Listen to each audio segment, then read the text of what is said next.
Ra đánh nhau của Trung Quốc đây. Kéo ra đánh nhau của Trung Quốc. Sóng gió phủ đầy trời tiền tệ cho một cái. Biển cả quê hương đất liền chỉ nơi tạm trú.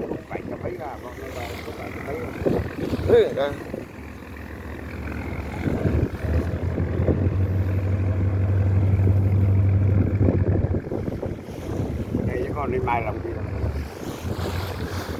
Đấy. Mai này nó chỉ nhớ